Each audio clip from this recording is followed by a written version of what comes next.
فرعون کی شرمناک پیدائش کا راز۔ ایک طویل سائنسی تحقیق کے بعد ڈاکٹر مورس اور باقی دنیا کے ڈاکٹروں نے یہ ثابت کر دیا کہ فرعون کے والد اور والدہ آپس میں بھائی بہن تھے۔ ماہرین کے مطابق فرعون کی جسمانی خامیوں اور کمزوریوں کی وجہ بھی یہی تھی کہ اس کے ماں باپ دراصل حقیقی بھائی بہن تھے۔ اور ہم بستری کرتے۔ بسم اللہ الرحمن الرحیم۔ بحر احمر میں غرق ہونے والا فرعون، جس کی طرف حضرت موسیٰ علیہ السلام کو نبوت دے کر بھیجا گیا۔ قرآن میں حضرت موسیٰ علیہ السلام کے ذکر میں دو فرعونوں کا ذکر ہے کہ ایک وہ جس کے زمانے میں آپ علیہ السلام پیدا ہوئے اور جس کے گھر میں آپ نے پرورش پائی، اور دوسرا وہ کہ جس کے پاس آپ علیہ السلام دعوت اور بنی اسرائیل کی رہائی کا مطالبہ لے کر پہنچے تھے، اور جو بالآخر غرق ہوا۔ موجودہ زمانے کے محققین کا عام خیال یہ ہے کہ پہلا فرعون رمسیس دوم تھا، اور جس فرعون کا غرق ہونے میں ذکر ہے وہ رمسیس دوم کا بیٹا مفتاح تھا۔ اس نے بنی اسرائیل کو غلام بنا لیا اور ان پر ہر طرح کے مظالم کرتا تھا۔ 1491 قبل مسیح میں جب فرعون مصر نے موسیٰ علیہ السلام اور ان کی قوم کا پیچھا کیا کہ انہیں ختم کر دے، اور اچانک ایسا مقام آیا کہ آگے صرف سمندر تھا اور پیچھے فرعون کا لشکر،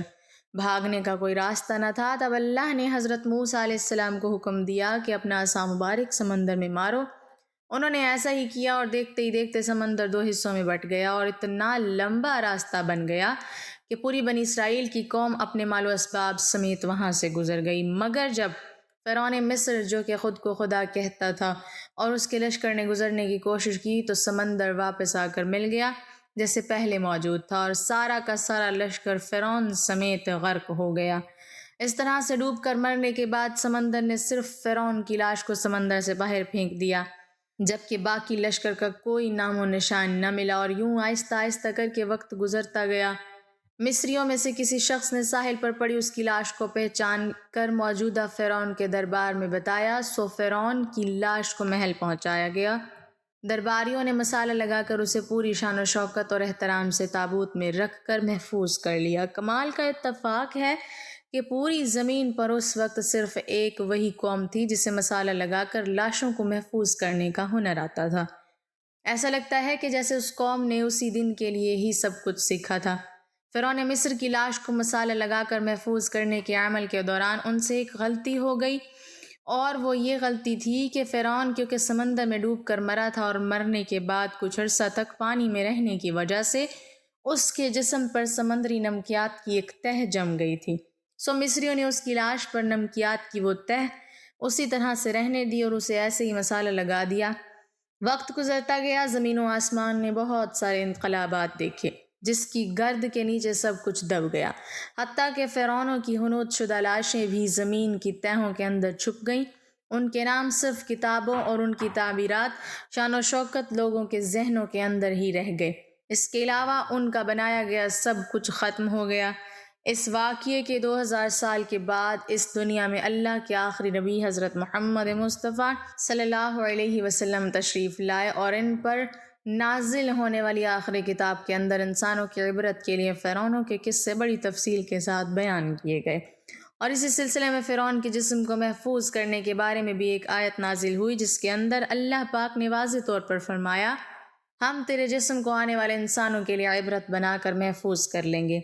اس آیت مبارکہ کی سچائی پر تمام مسلمانوں کو یقین تو تھا، لیکن وہ یہ سمجھنے سے قاصر تھے کہ خدائی کا دعویٰ کرنے والے کی لاش بھلا کہاں محفوظ کی گئی ہوگی،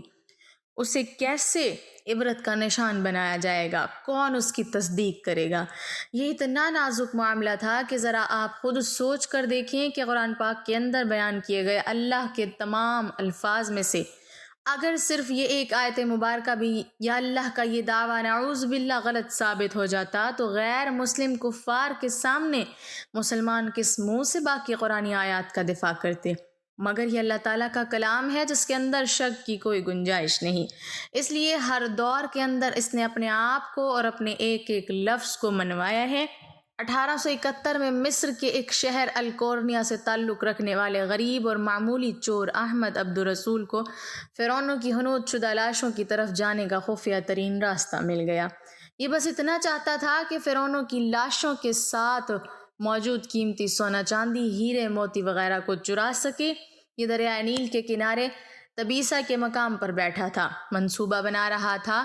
کہ جب اسے خفیہ راستے کا پتہ چلا اور اس نے یہ جگہ کھودنی شروع کی، اسی دوران اسے مشکوک سمجھ کر کچھ لوگوں نے پکڑ لیا اور پولیس کے حوالے کر دیا۔ بعد میں وہ جگہ جس جگہ کو کھود رہا تھا وہاں سے ملنے والے راستے کی کھدائی کی گئی تو 1891 کے اندر دوسری ممیوں کے ساتھ ساتھ اس غرق ہونے والے فرعون کی لاش بھی مل گئی۔ اس کے کفن پر سینے کے مقام پر اس کا نام لکھا ہوا تھا۔ ان ممیوں کو ماہرین اپنے ساتھ قاہرہ لے گئے جہاں ان کا تفصیل سے جائزہ لیا گیا تو فرعون والی ممی پر جمی ہوئی نمکیات کی تہ سے اس بات کی تصدیق ہو گئی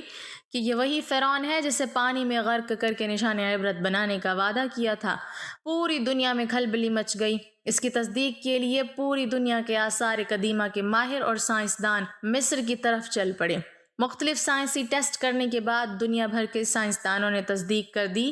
کہ دوسری سب لاشوں کی نسبت صرف اس ایک لاش پر ہی سمندری نمکیات کی تہ جمی ہوئی تھی جس نے اسے محفوظ رکھا اور گلنے سڑنے سے بچائے رکھا۔ اس تصدیق کے بعد اسے فائنلی فرعون کی لاش قرار دے کر میوزیم کے اندر محفوظ کر لیا گیا۔ 1982 میں یہ ممی خراب ہونے لگی تو اس وقت کی مصری حکومت نے فرانس کو درخواست کی کہ اسے خراب ہونے سے بچایا جائے اور جدید سائنسی انسٹرومنٹس کی وجہ سے اس کی موت کی وجہ کو بھی معلوم کیا جائے۔ چنانچہ مصری اور فرانسیسی حکومت نے مل کر اس ممی کو فرانس لے جانے کا انتظام کیا۔ جب فرعون کی لاش کو فرانس پہنچایا گیا تو ایئرپورٹ پر اس دور کے فرانسیسی صدر بذات خود حکومت کے تمام اعلیٰ عہدیداروں، تمام وزراء اور فوج کے افسران کے ساتھ اس کے استقبال کے لیے موجود تھے۔ جی ہاں ناظرین، فرعون کی لاش کا استقبال کسی زندہ عظیم بادشاہ کی طرح کیا گیا۔ فوجی دستوں نے اسے سلامی دی اور اس کی ممی کو ماہر ڈاکٹروں کی ٹیم کے حوالے کر دیا گیا۔ اس ٹیم کے سربراہ تھے ڈاکٹر مورس، جو مذہبی طور پر کرسچن تھے۔ جب مائکروسکوپک ٹیسٹوں کے ذریعے ممی کے تمام اعضاء کا باریک بینی سے جائزہ لیا گیا تو معلوم ہوا کہ اس کی لاش اور جسم کے اندر سمندری ذرات ابھی تک موجود ہیں، یعنی یہ کنفرم ہے کہ اس کی موت سمندر میں ڈوبنے کی وجہ سے ہی ہوئی، کیونکہ سمندری پانی کے اندر ہی اس قدر نمکیات پائے جاتے ہیں۔ بحیرہ احمر میں ڈوبنے کے بعد اس کی لاش پھول کر سمندر میں تیرنے اور حمام فرعون تک پہنچنے میں کافی وقت لگا ہوگا، جس کے دوران میں اس کے گوشت پوش میں سمندری پانی کا نمک جذب ہو گیا ہوگا۔ یہ نمک اس کی لاش کو حنوط کرتے وقت خارج نہیں کیا جا سکتا تھا۔ 3000 برس کے دوران میں یہ رفتہ رفتہ اس کے جسم سے خارج ہو کر ایک تہ کی صورت میں جم گیا اور جب پٹیاں کھولی گئیں تو نمک اس پر جمع ہوا پایا گیا۔ مگر ایک بادشاہ کی موت پانی میں ڈوبنے کی وجہ سے ہو، یہ سوچنا اپنے آپ میں بہت ہی حیرت انگیز سوال ہے،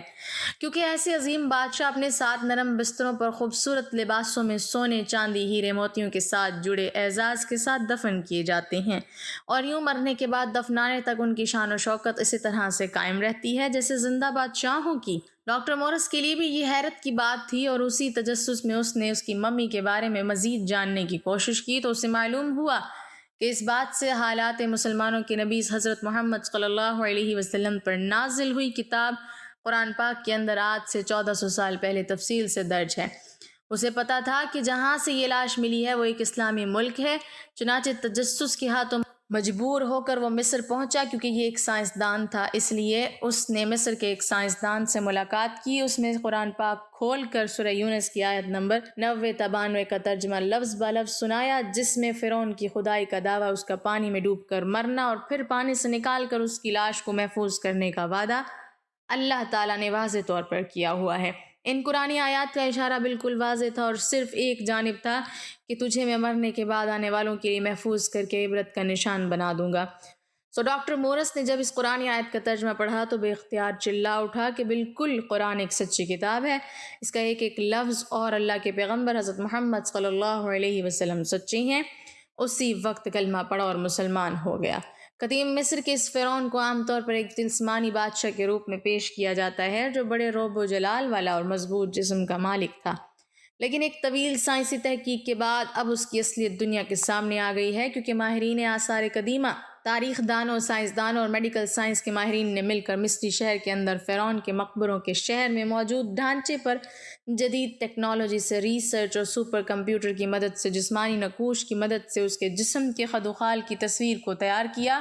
تو معلوم ہوا کہ یہ فرعون قدرے نازک جسم کا مالک تھا۔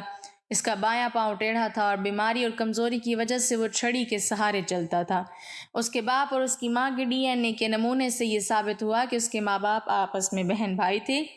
ماہرین کا کہنا ہے کہ اس فرعون کی جسمانی خامیوں کمزوریوں کی وجہ بھی یہی تھی کہ اس کے ماں باپ کا آپس میں دراصل بہن بھائی کا رشتہ تھا۔ فرعون آج سے تقریباً 3500 سال قبل مصر کا حکمران تھا، اور اس وقت کی رسم کے مطابق ہر فرعون کی لاش کے ساتھ شاہی استعمال میں رکھنے والی چیزیں بھی ساتھ دفن کر دی جاتی۔ فرعون کی لاش عبرت کے لیے ایسے محفوظ کر کے دنیا کے سامنے رکھ دی گئی ہے کہ آج انٹرنیٹ پر، اخبار اور ٹی وی چینلز پر کروڑوں اربوں انسانوں کی آنکھوں کے سامنے قابل ترس حالت میں موجود ہے۔ کس لیے؟ عبرت کے لیے۔ ناظرین، یہ سوچنے کے لیے کہ عبادت کے لائق اور ہمیشہ رہنے والی صرف ایک ہی ذات ہے جو کہ سب کا خالق اور مالک ہے، سب کا رازق ہے، اور اگر دنیا کے انسانوں میں واقعی کوئی خدا موجود ہے تو اپنی قوم کو تباہ ہونے سے پہلے خود کو ہی اللہ کے عذاب سے بچا کر دکھا دے۔ اللہ سے دعا ہے کہ وہ ہمیں ہر قسم کے فتنے سے محفوظ بنا کر نبی آخر الزماں حضرت محمد صلی اللہ علیہ وسلم اور اہل بیت کا سچا و پکا عاشق بنائے، آمین۔ ناظرین، کمنٹ باکس میں اللہ تعالیٰ کے 99 ناموں میں سے ایک نام ضرور ٹائپ کریں۔